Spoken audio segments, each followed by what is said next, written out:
Organic chemistry में SE1 reactions क्या होती हैं और इनका मैकेनिज्म क्या होता है। नमस्ते, मेरा नाम दीप दलाल है और इस लेक्चर में हम इन्हीं प्रश्नों के उत्तर खोजने की कोशिश करेंगे।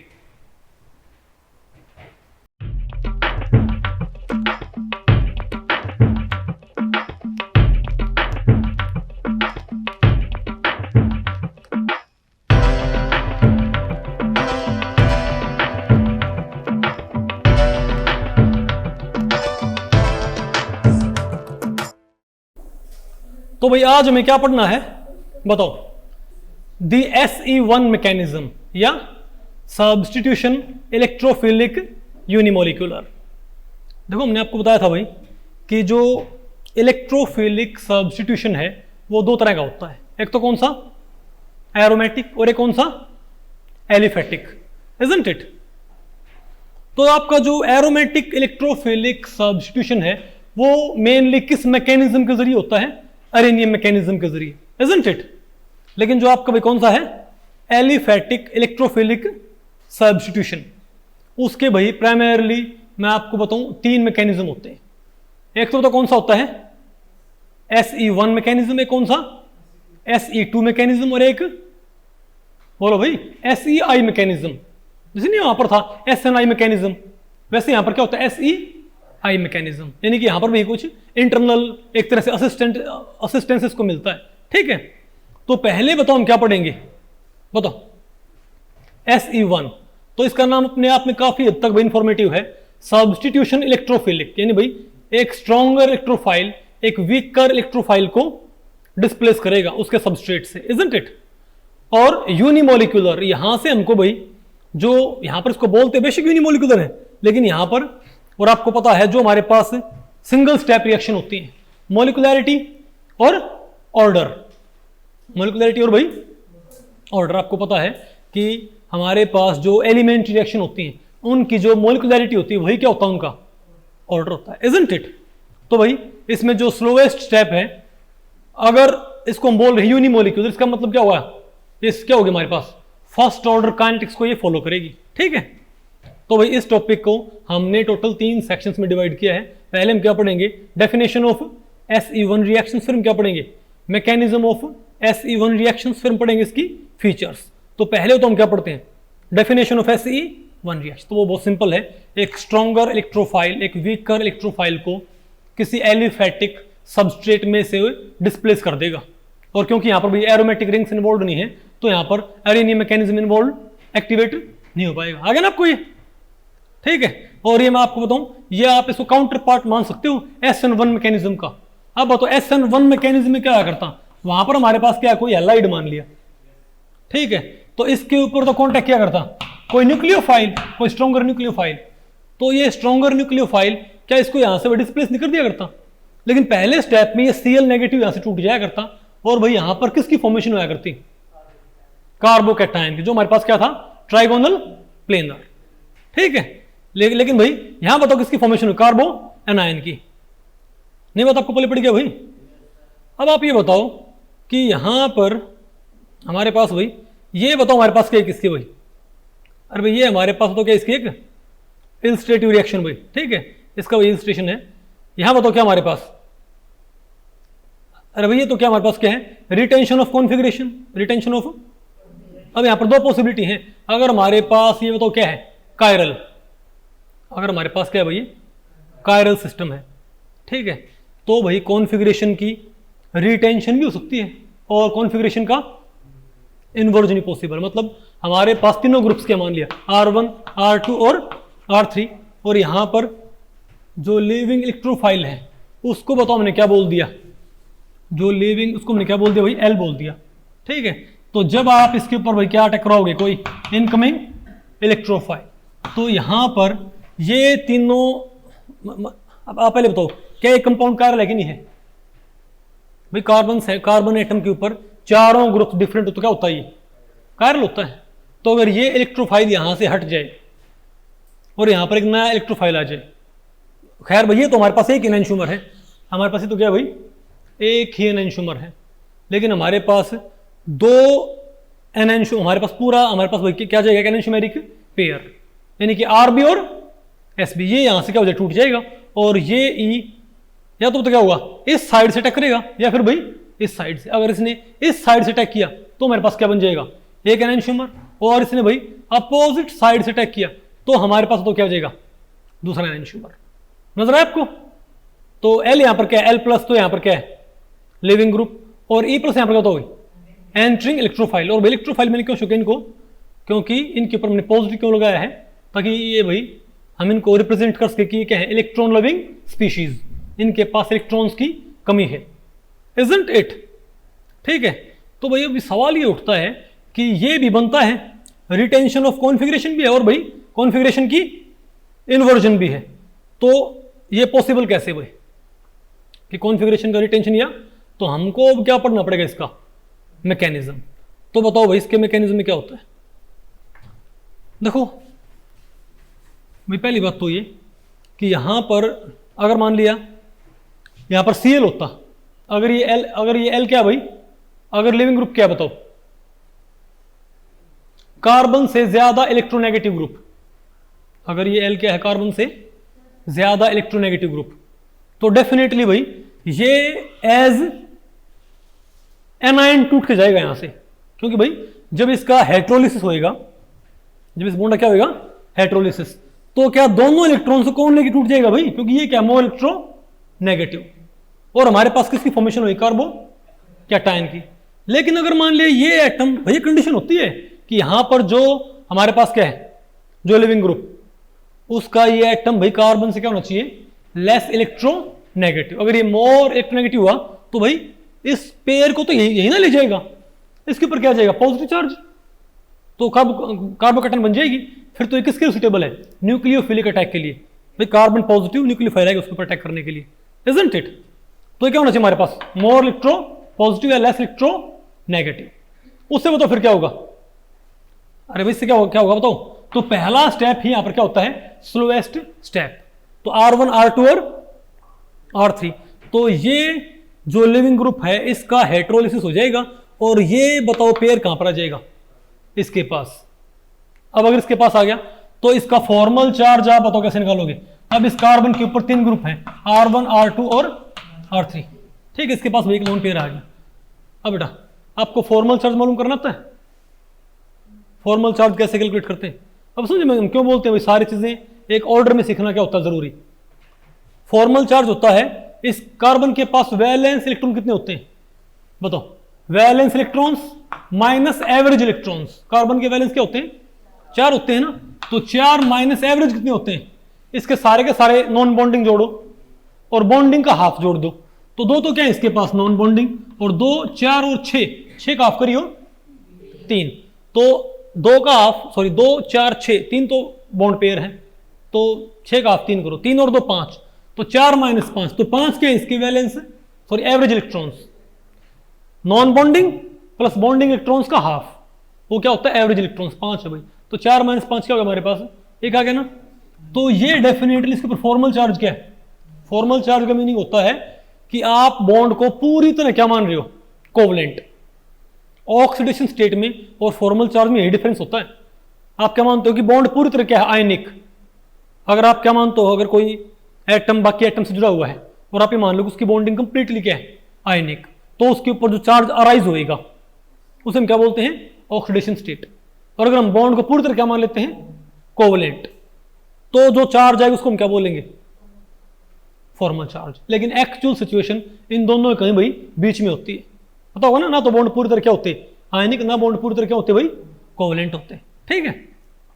इसलिए भाई हम इनऑर्गेनिक केमिस्ट्री में हम फॉर्मल चार्ज की बात कम करते हैं, क्योंकि वहां पर आयनिक बॉन्डिंग की तरफ ज्यादा झुकाव होता है, तो वहां पर हम बात करते हैं ज्यादा ऑक्सीडेशन स्टेट की, इजंट इट? ठीक है, तो बताओ भाई, तो यहां पर तो क्या है हमारे पास, तो ये हमारे पास क्या बन, कार्बो एनायन, हमारे पास किसकी फॉर्मेशन होगी, कार्बन आयन की। तो बताओ भाई, अब जनरली कार्बन आयन किस शेप की होती है, कार्बन आयन की शेप क्या होती है बताओ भाई। क्या ये एक तरह से आइसो इलेक्ट्रॉनिक नहीं, किसके, अमोनिया के, क्या ये अमोनिया के आइसो इलेक्ट्रॉनिक नहीं है क्या भाई। अमोनिया के पास भी क्या होते हैं, 2 4 6, बोलो भाई, और 2, अरे बोलो भाई, अरे भाई इसके पास, इस कार्बन के पास क्या भाई एक लोन पेयर नहीं है क्या भाई? 2 4 6 और 2 8, इसके पास क्या बताओ क्या है? 2 4 6 और एक इसके पास क्या लोन पेयर।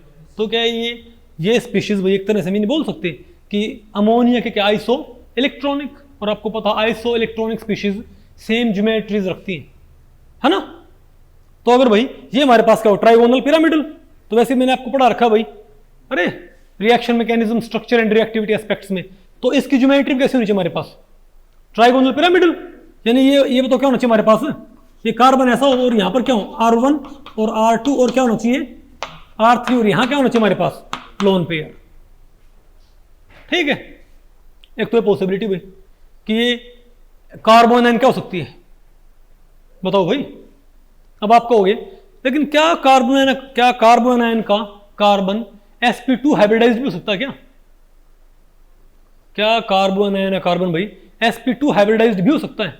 आपको बिल्कुल हो सकता है, लेकिन कब था?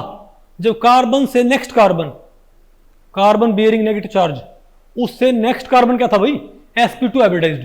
तो वो रेजोनेंस का फायदा उठाने के लिए था, इजंट इट। जनरली भाई हम क्या बोलते थे, कार्बन आयन क्या होती है, sp3 हाइब्रिडाइज्ड।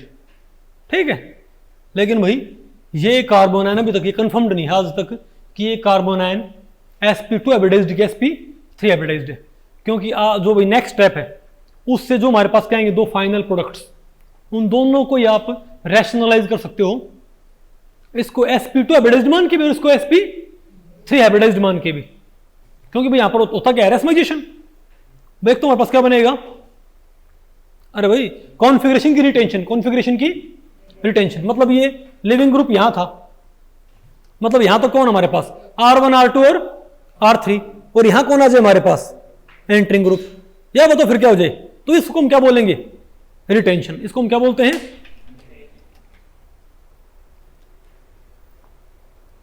भाई इसको हम बोलते हैं रिटेंशन। ये हमारे पास क्या बताओ भाई, ये तो क्या बताओ, लिविंग ग्रुप। ये व्हाइट एंड क्या है, लिविंग ग्रुप। तो R1 R2 और R3 और ये क्या है, लिविंग ग्रुप। तो अगर ये यहां से चला जाए और ये यहां पर आ जाए ऐसे, तो ये तो क्या कॉन्फ़िगरेशन की रिटेंशन, क्योंकि भाई ये जो एटम होएगा ये इन 3 से तो क्या होगा भाई, अलग ही होएगा, इजंट इट। तो चांसेस ये हैं कि भाई इसकी कॉन्फ़िगरेशन क्या रहेगी, अगर ये एस था तो ऐसे ही रहेगा, और आर था क्या रहेगा, ये आ जाए, तो क्या बोले इसको भाई, कॉन्फ़िगरेशन की रिटेंशन होगी। ठीक है, लेकिन एक पॉसिबिलिटी ये भी है कि ये इस साइड ना होके ये तीनों ग्रुप तो कहाँ हो जाए, इस साइड, और ये इनकमिंग ग्रुप यहां आ जाए, इसको हम क्या बोलते हैं, इन्वर्जन। और ये सिर्फ कब पॉसिबल होता है, बताओ, बोलो भाई, जब ये तीनों ग्रुप कहां हो जाए, उस साइड।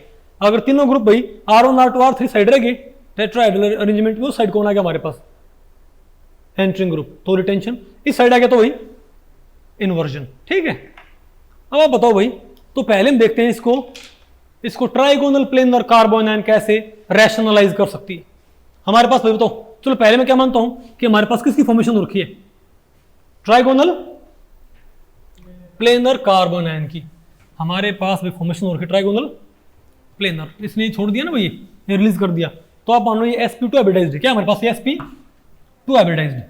ठीक है भाई, यहां पर क्या हमारे पास R1 R2 और R3। ठीक है, ये क्या है, बोर्ड से उस साइड, ये क्या बोर्ड से इस साइड, क्या ये ऐसे भाई। ठीक है, और भाई इसीलिए हम कहते हैं कि आपको क्वांटम मैकेनिक्स सीखनी क्या होती है, जरूरी, क्योंकि अगर मान लिया आपको पता नहीं इसको कैसे बनाना है, तो आप इसके ऊपर इमीडिएटली क्या अप्लाई कर सकते हो, वैलेंस बॉन्ड थ्योरी। ठीक है, बताओ कार्बन के ऊपर क्या हमारे पास, कार्बन यहाँ पर क्या है, 1 नेगेटिव है ना, कार्बन यहाँ पर क्या है, 1 नेगेटिव। तुम क्या बोलेंगे, कार्बन का इलेक्ट्रॉनिक कॉन्फ़िगरेशन क्या होता है, बताओ, 2s2p2 हो गया, 2s2p2। अब आप बताओ, अगर हमारे पास क्या कार्बन आयन है, अगर इसके पास एक इलेक्ट्रॉन क्या बताओ भाई एक्स्ट्रा है, तो एक यहां पर रखा है ना ऑलरेडी, एक यहां पर रखा है ऑलरेडी भाई, तो बताओ क्या हो जाएगा। अब 3 जो आर ग्रुप है क्या लेके आएंगे, हाफ फील्ड। 3 आर ग्रुप क्या लेके आएंगे, तो देखो इसी कॉन्फ़िगरेशन, इसी हाइब्रिडाइजेशन से आप sp3 हाइब्रिडाइजेशन, अगर मैं इसको इस्तेमाल कर, मैं ये बोलूं भाई कि हमने बताओ क्या किया, हमने बोल दिया sp2 हाइब्रिडाइजेशन। कौन सी, अगर मैं ये कहता हूं कि हमने बताओ भाई कौन सी हाइब्रिडाइजेशन ली है, बोलो भाई, sp3 हाइब्रिडाइजेशन ले ली सारी की सारी, तो सारे हाइब्रिडाइज हो गए ना, तो किस तरह का फ्रेम बनेगा? टेट्राहेड्रल। भाई किस तरह फ्रेम बनेगा? टेट्राहेड्रल। तो एक लोन पेयर वाला ऐसे, वो एक ऐसे, एक ऐसे और एक ऐसे, ये क्या half field half field half field, और ये क्या है? Lone pair. ठीक है, अब तीन हमारे पास क्या है? R group. वो आर ग्रुप क्या लेके आ रहे हैं? Half field. तो वैलेंस बॉन्ड थ्योरी क्या बोलती है कि सेंट्रल एटम को कैसे ऑर्बिटल्स प्रोवाइड करने मस्ट है? Half field. हाफ फील्ड अगर भाई इनकमिंग ग्रुप क्या लेके आते हैं? Half field. कोई जरूरी नहीं होता कि भाई हम बोलते हैं ना, यूजुअली क्या लिखा होता बुक्स में कि अरे हाफ, अरे क्या लिखा होता बुक्स के अंदर भाई कि सिर्फ एम हाफ फील्ड ऑर्बिटल क्या करते हैं? हाइब्रिडेशन भाग लेते हैं। होता ना ऐसा? ऐसा कोई जरूरी नहीं है। हमने बात भाई कई बार बता रखी है, हमको देखना होता है एम्प्टी भाग ले सकते हैं, फुल्ली फील्ड भाग ले सकते हैं, किसी भी तरह का ऑर्बिटल हाइब्रिडेशन भाग ले सकता है। जो 12वीं बुक्स में लिखा होता है कि सिर्फ हाफ फील्ड ऑर्बिटल ही किसे भाग लेंगे? हाइब्रिडाइजेशन में, वो गलत है। ठीक है बात। अब इसको हम यहां पर ये हर बार प्रूव होता है भाई। तो बताओ, अब ये इनकमिंग ग्रुप क्या लेके आ रहे हैं? तीन आर ग्रुप क्या लेके आएंगे? Half field. तो इसकी रिस्पॉन्सिबिलिटी क्या है? तीन हाफ फील्ड प्रोवाइड करने की। इनकमिंग ग्रुप क्या लेके आए? Half field. तो सेंट्रल एटम क्या प्रोवाइड करे? Half field. इनकमिंग ग्रुप क्या लेके आए? Fully field. तो सेंट्रल एटम क्या प्रोवाइड करे? एम्प्टी। क्योंकि भाई वैलेंस बॉन्ड थ्योरी में एक बॉन्ड बनता है दो इलेक्ट्रॉन से, हमको एक पेयर चाहिए। अगर इनकमिंग ग्रुप क्या लेके आए? एम्प्टी। तो ये क्या प्रोवाइड करे? Fully field. ठीक है बात। तो भाई ये तीन आर ग्रुप क्या लेके आए? Half field. तो यहां पर ये तो बाइंड कर गए, और ये क्या रहेगा हमारे पास? Lone pair. पिरामिडल शेप आ गई हमारे पास। दूसरी तरफ अगर हमको बताओ क्या करना है यहां पर? बोलो भाई, अगर हम क्या करना है यहां पर? Trigonal planar. तो ये इलेक्ट्रॉन आपने प्रमोट कर दिया क्या भाई? भाई ये इलेक्ट्रॉन ने प्रमोट कर दिया, तो कहां से कहां पर? यहां से यहां पर। ठीक है भाई। जो हमारे पास क्या था, अगर आप नेगेटिव चार्ज कहां रखते हो? कार्बन के ऊपर। अगर आप नेगेटिव चार्ज कहां रखते हो? कार्बन के ऊपर। तो ये इलेक्ट्रॉन आपने कहां प्रमोट कर दिया भाई? बताओ। और इसको आपने एम्प्टी कर लिया, और तब आपने यहां पर क्या कर लिया? sp2 hybridisation. कौन सी? प्रमोट कर दिया। इसको यहां पर क्या कर दिया? Fully field. तो pz क्या हमारे पास? अब हमारे पास अब pz क्या? फुल्ली फील्ड है। लेकिन इसको, इसमें आपने इलेक्ट्रॉन भेजा तो है 2s वाला, लेकिन इसको ना आपने हाइब्रिडाइज नहीं करना है। इसको आपने भाई हाइब्रिडाइज नहीं करना है। तो sp2 हाइब्रिडाइजेशन कर दी। तो sp2 हाइब्रिडाइजेशन के बाद बताओ क्या हो जाएगा? अरे भाई sp2 हाइब्रिडाइजेशन के बाद क्या हो जाएगा? तो ये तीनों हाफ फील्ड है ना? तीनों क्या? ये हाफ फील्ड। तो ये कार्बन क्या तीन हाफ फील्ड ओरिएंट नहीं कर देगा ऐसे? 1 2 और 3। और ये क्या रहेगा इसका भाई? ये मान लिया हमारे पास क्या? X Y plane. तो ये क्या हमारा जेड एक्सिस, और जेड में ये pz क्या रहेगा बताओ? पूरी तरह से फुल्ली फील्ड। ठीक है। तो इन पे तो क्या है बताओ? आर ग्रुप आके बाइंड करके, और हमारे पास क्या बना? ट्राइगोनल प्लेनर ज्योमेट्री भाई, जिसमें 2pz क्या है? लोन पेयर कहां पर है? एटॉमिक में है। और इसको आप ऐसे भी कर सकते थे कि आपने जो ये नेगेटिव चार्ज रखा है ना, बोलो भाई, आमतौर पे हम जब इनऑर्गेनिक केमिस्ट्री पढ़ते हैं भाई, तो अगर कोई नेगेटिव चार्ज है तो उसको हम कहां लोड करते हैं बताओ? अप्रोचिंग ग्रुप के ऊपर, है ना? लेकिन भाई यहां पर क्योंकि भाई हमको एक्चुअल जो चार्ज का क्या है डिस्ट्रीब्यूशन हमको पता नहीं, तो इसको मैंने इसको कहां लोड करके चेक कर लिया बताओ? कार्बन के ऊपर। नहीं तो इसको हम भाई क्या बोलते हैं? आर ग्रुप के ऊपर इसको हम अलॉट करते हैं ना, तो हमको क्या चाहिए था? एम्प्टी ऑर्बिटल हमको यूज करना पड़ता बॉन्डिंग के लिए, isn't it? खैर छोड़ो भाई, ये बताओ आपको ये पहले पड़ गया? तो बताओ भाई, तो हम कहेंगे तो इस तरह की हाइब्रिडेशन sp2 हाइब्रिडेशन मतलब 2s2 2p3 ना। कार्बन नेगेटिव का कॉन्फिगरेशन क्या होगा? 2s2 2p3। 2s में से इलेक्ट्रॉन का प्रमोट कर दो 2pz में, 2s 2px 2p क्या हो गया? Half field. इन्हें क्या करो? हाइब्रिडाइज। हमारे पास क्या बन गया? sp2 hybridisation. हमारे पास तीन हाइब्रिड ऑर्बिटल हैं, कितने पे? 120 पे। यहां आके कौन बाइंड कर गए? और हमारे पास ये बताओ क्या हमारे पास अभी? pz क्या रहेगा हमारे पास? Lone pair. अब इसके ऊपर भाई इस साइड से अटैक हुआ। अब सोचो आप, तो अब इसके दो फेस कैसे होते हैं? तो ये हमारे पास ऐसे नहीं जाएगा। ऐसे क्या हमारे पास ये ऐसे नहीं जाएगा कि ये तो कौन है भाई? इस कार्बन ने एक आर ग्रुप यहां जोड़ दिया, एक आर यहां और एक आर यहां, और यहां बताओ क्या इसके पास? अब pz भाई यहां लोन पेयर तो है, लेकिन कैसा? वो एटॉमिक नेचर का, isn't it? तो बताओ ये वाला फेस और ये वाला फेस आपस में क्या है, बताओ भाई। आपने बेटा स्टीरियो पढ़ी, स्टीरियो केमिस्ट्री, ये वाला और ये वाला फेस क्या होंगे आपस में, एनेंशोटॉपिक।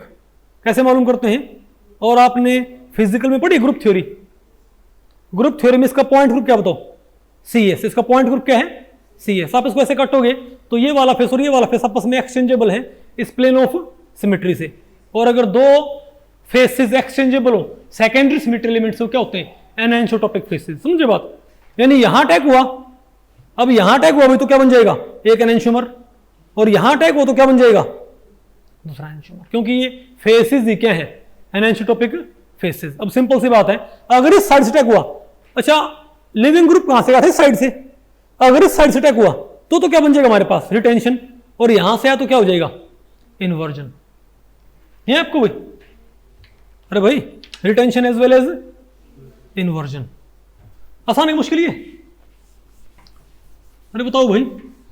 तो ये तो था, तो आप कहोगे कि रेसमाइजेशन की फिनोमेनन को इजीली एक्सप्लेन कर दिया, बताओ किसने, रेसमाइजेशन की फिनोमेनन को इजीली एक्सप्लेन कर दिया किसने, किस तरह के इंटरमीडिएट ने, कार्बोकैटायन, लेकिन कौन सा, sp2 हाइब्रिडाइज्ड। लेकिन भाई आज तक कंफर्म्ड नहीं है कि ये sp2 हाइब्रिडाइज्ड के sp3 हाइब्रिडाइज्ड है। कई बुक्स में आपको sp2, कई में आपको sp3, और कई में दोनों आपको लिखे मिलेंगे, ठीक है बात। तो अगर मान लिया, बताओ क्या ये sp3 हाइब्रिडाइज्ड, तब बताओ क्या होगा, तब भाई क्या इसका इन्वर्जन नहीं हो जाएगा, इन्वर्जन किसका भाई, भाई हमारे पास जो पिरामिडल ज्योमेट्री है, क्या पिरामिडल ज्योमेट्री भी तो क्या होती है, इन्वर्ट हो सकती है, क्या ये पिरामिड इन्वर्जन के जरिए भाई इस पिरामिड में कन्वर्ट नहीं हो जाएगा, अरे भाई क्या पिरामिडल ज्योमेट्री का इन्वर्जन नहीं होता, बोलो भाई। तो ये तो क्या है, ट्राइगोनल बाई पिरामिडल, इंटरमीडिएट ये क्या हमारे पास क्या है, ट्राइगोनल पिरामिडल।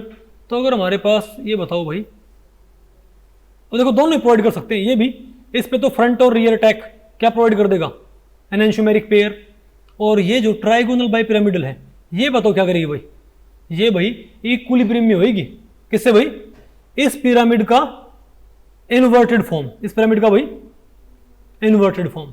तो भाई अगर इसके ऊपर यहां से अटैक हुआ, अगर भाई इस स्ट्रक्चर के ऊपर अटैक हो गया तो एक आइसोमर, और अगर मान लिया भाई इन्वर्टेड फॉर्म के ऊपर क्या हो गया, अटैक हो गया, तो बताओ क्या बन जाएगा हमारे पास, दूसरा एनेंशियोमर, इजंट इट। तो हम क्या बोलेंगे कि भाई रेसमाइजेशन को भी दोनों फिनोमिनन एक्सप्लेन, दोनों तरह के इंटरमीडिएट रैशनलाइज कर सकते हैं। नहीं आएगा आपको वो ये, अच्छा तो अब सेकंड स्टेप में तो क्या होगा, देखो इसके ऊपर अटैक हो गया ना, अरे इसके ऊपर अटैक हो गया यहां से या फिर यहां से, बताओ क्या बन गया हमारे पास, बोलो भाई, रिटेंशन एंड इन्वर्जन।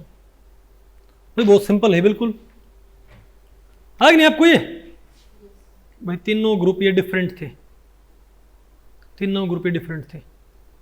ये हमारा क्या बताओ भाई, लिविंग ग्रुप, ये बताओ क्या हमारा कायरल सिस्टम। तो भाई ये मतलब पहले स्टेप में क्या होगा, ये टूट जाएगा, और कैसे टूटेगा, हेट्रोलिटिक क्लीवेज के जरिए। ये दो, अरे भाई ये लेस इलेक्ट्रोनेगेटिव है, दोनों इलेक्ट्रॉन कहां पर आ गए, इसके ऊपर, ठीक है बात। अब ये अगर ये ट्राइगोनल क्या बन गई, पिरामिडल कार्बोकैटायन, तो इसका पॉइंट ग्रुप क्या है, CS। तो भाई ये फेस और ये फेस कैसे एक्सचेंजेबल है, सेकेंडरी सिमेट्री एलिमेंट से, पक्की बात क्या आपस में, एनेंशियोटॉपिक, यहां से अटैक हुआ एक एनेंशियोमर, यहां से अटैक हुआ दूसरा एनेंशियोमर, ठीक है बात।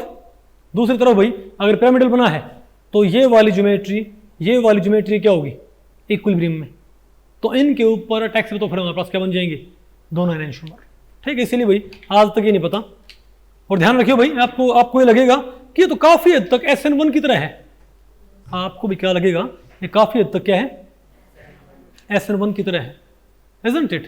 तो फिर तो भाई क्या बोलते हैं, लेकिन इसकी खास बात ये है, आप इसको कैसे डिस्टिंग्विश कर सकते हो कि SN1 नहीं है।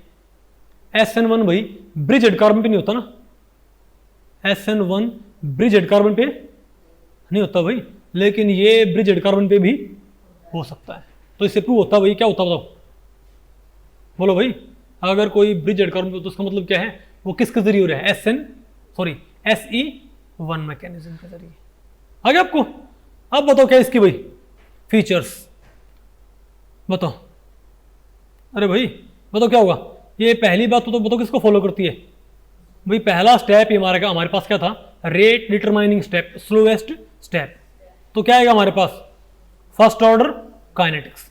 दूसरा बताओ क्या होगा, अगर सबस्ट्रेट क्या है, कायरल, अगर सबस्ट्रेट क्या था, कायरल। तो ध्यान रखियो भाई, आमतौर पर हम सोचते हैं कि इन्वर्जन और रिटेंशन हमेशा होता है। अरे भाई अगर मान लिया हमारे पास तीनों ग्रुप डिफरेंट नहीं है, R1 और R2 दो ग्रुप सेम है, तो हमको पता भाई ये इन उल्टा होने से, सीधे होने से कोई असर नहीं पड़ेगा भाई, क्या रहेगा, सेम आइसोमर, कोई चेंजमेंट नहीं आएगा, isn't it? लेकिन अगर ये क्या हमारे पास कायरल, मतलब R1 R2 और R3 तीनों ग्रुप क्या है, डिफरेंट, और ये क्या लिविंग ग्रुप, तब हमको पता है भाई इसके ऊपर अटैक करने से क्या बनेगा, बोलो भाई क्या बनेगा, एनेंटियोमेरिक पेयर। अरे बोलो भाई क्या आएगा, racemisation of the final product. और बताओ भाई, और SN1 टाइप में क्या होता था, SN1 टाइप जो आपने पढ़ी थी, क्या आपने भाई न्यूक्लियोफिलिक सब्स्टिट्यूशन पढ़ा था ना आपने, यूनिमोलिकुलर, वो ब्रिज हेड कार्बन पे नहीं होता, लेकिन ये कहाँ हो सकता बताओ भाई, ये ब्रिज हेड कार्बन पे भी पॉसिबल है। ओके, और बताओ क्या, और क्योंकि यहां पर भाई कोई जरूरी नहीं है कि कार्बन यहाँ पर क्या प्लेनरी हो, क्योंकि पिरामिडल भी तो यहाँ पर भैया केस किसका है, पिरामिडल का भी तो है, ठीक है। और बताओ, the rate of substitution increases with the increase in, बोलो भाई, if the initial substrate has electron withdrawing groups. भाई अगर इनिशियल सबस्ट्रेट तो क्या रखता है, इलेक्ट्रॉन विथड्रॉइंग ग्रुप, तो क्या हो भाई, तो क्या ये इस बॉन्ड को पोलराइज करने में हेल्प नहीं करेंगे क्या भाई, क्या इस बॉन्ड को मोर पोलराइज करने में हेल्प नहीं करेंगे ये, इजंट इट? तो रेट क्या हो जाएगी हमारे पास, ऑटोमेटिकली ज्यादा आएगी, ठीक है। वो बताओ क्या, the SE1 reaction are favoured by more polar solvent due to higher solvation of carbocation. ये सिंपल बात है, यहां पर इंटरमीडिएट हमारे पास क्या बनता है, कार्बोकैटायन, और कार्बोकैटायन जितना ज्यादा क्या होगा पोलर सॉल्वेंट, उतना ज्यादा क्या होगा उसके अंदर स्टेबलाइज, और अगर कार्बोकैटायन क्या होगा स्टेबलाइज, तो यहां हमारे पास क्या रिएक्टेंट, यहां हमारे पास क्या है कार्बोकैटायन, तो रिएक्टेंट से कार्बोकैटायन जाने से पहले हमारे पास क्या है, ट्रांजिशन स्टेट, इजंट इट? अब यहां रिएक्टेंट, यहां कार्बोकैटायन है एनर्जी में, और यहां क्या है ट्रांजिशन स्टेट, तो लेफ्लर प्रिंसिपल या हैमंड पोस्टुलेट अकॉर्डिंग ये इसकी स्ट्रक्चर किससे मैच करती मिलेगी, नजदीक कौन पड़ता है इसके भाई, ट्रांजिशन स्टेट के नजदीक कौन पड़ता है, इंटरमीडिएट, तो इसकी ज्योमेट्री से मैच करती मिलेगी ना, यानी जो प्रोफाइल इसका होगा वही प्रोफाइल क्या होगा इसका। तो अगर ये क्या होता है बताओ, स्टेबलाइज होता है किसकी वजह से, अगर भाई इंटरमीडिएट क्या होता है, स्टेबलाइज होता है किसकी वजह से, पोलर सॉल्वेंट की वजह से, तो साथ में इसका मतलब इसकी भी तो स्ट्रक्चर क्या होती है, इसी की तरह होती है तकरीबन लेफ्लर प्रिंसिपल के अकॉर्डिंग, तो ये भी क्या आएगा, थोड़ा सा नीचे आएगा, अगर नीचे आएगा तो रिएक्टेंट और ट्रांजिशन स्टेट में गैप क्या हो जाएगा, कम हो जाएगा, और गैप कम होगा तो एक्टिवेशन एनर्जी घट रही है, और अगर एक्टिवेशन एनर्जी घटेगी तो क्या होगा, रेट बढ़ेगी। नहीं आएगा आपको, ओके। तो भाई इस लेक्चर में इतना ही, अगर इस लेक्चर के बारे में आपके कुछ प्रश्न या सुझाव हैं तो आप मुझे नीचे कमेंट सेक्शन में पूछ सकते हैं, मैं उनके उत्तर देने की पूरी कोशिश करूंगा। तो ठीक है, मिलते हैं अगले लेक्चर में, तब तक के लिए नमस्ते।